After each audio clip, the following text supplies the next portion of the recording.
Well, the National Executive will have to meet, of course, in the very near future, and it's up to them.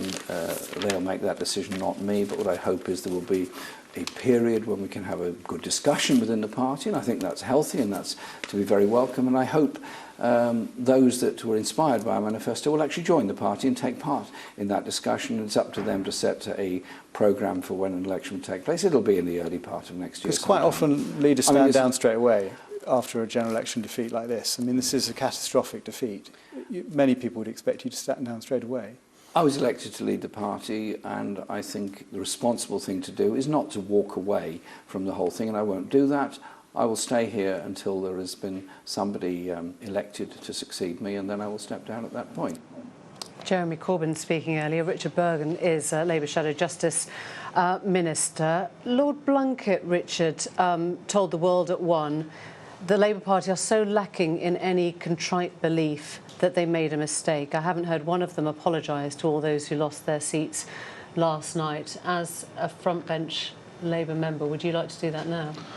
Well, I was heartbroken for two reasons last night. Firstly, when I think of people like one of my heroes, Dennis Skinner, people like my friend Laura Pidcock, and all the other fantastic colleagues who lost their seat. But secondly, I was heartbroken when I think of the people I met in my constituency and across the country who so desperately wanted and desperately needed a Labour government in order to scrap universal credit, end the bedroom tax, have a £10 hour minimum wage. I'm deeply disappointed at the results, because there's going to be 5 years of misery for the people that we seek to represent. I'll take that as a no then. Your party's not very good at apology, is it? You're heartbroken, you're disappointed, but there will be many people who look at the fact you were repeatedly told that you were going down the wrong track, and you come out of an election having lost 2.5 million Labour votes. Well, what we've got to do is analyse objectively and with humility exactly where humility? Exactly, we haven't heard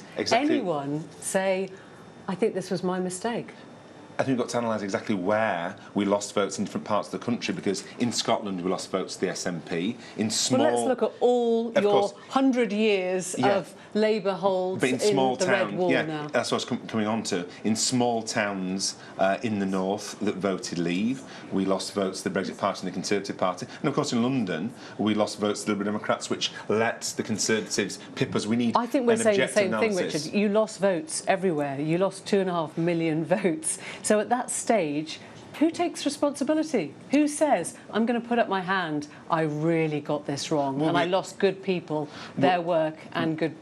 Yeah, well, we all need to take responsibility, just as after 1997 to 2010, that Labour government did fantastic things, but it lost 5 million votes between 1997 and 2010 after supporting... They were in government. Yes. Three times. But they lost 5 million votes between 1997 and 2010, and everybody in the party had to reflect with humility on how we lost those 5 million votes and how we're going to get them back. So in the same way... Tony Blair was your biggest electoral asset that you've ever had. They won 3 elections, you've lost 4, and you don't seem to see that as a problem. Yeah, of course I see it as a problem, because unlike many people on the media, every day I have to speak to people who are suffering because of Conservative austerity. Every month at my advice sessions, I have to help people who are facing tough times through no fault of their own. What do you tell them? How did it go wrong for them?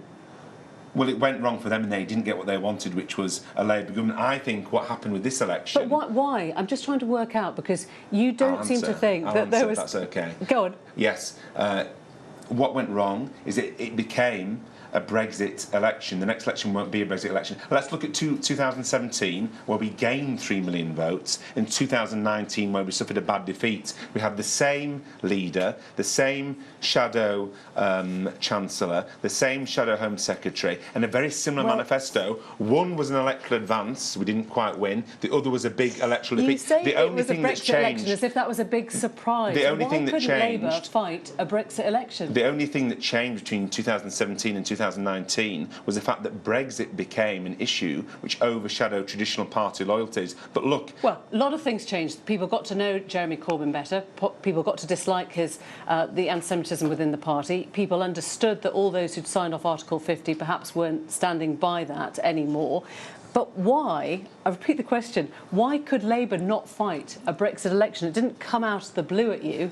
I think it was very hard for a party that supports communities, both that voted Leave and voted Remain, and there's no easy solution to this. For example, those who say... Tory voters were Remain and Tory voters were Leave. Well, they found a way through it, didn't they? Voters largely voted to Leave. But, for example, there's no simple solution. For those who say, if you'd only been more pro-Remain, you'd have won, look at the Liberal Democrats. Even their leader is no longer a Member of Parliament. Isn't it just a simple difference between having a party that knows what it's going to do and says, arguably repeatedly, what it's going to do, and having a party where there is no clear direction of the leadership, and having a leader who feels that he's not even obliged to make that known, who feels that it's wrong for people to ask him to make that known? I think it was right that on the issue of Brexit we tried to bring people together. That didn't work. The Conservative narrative of get Brexit done, this is a Brexit election,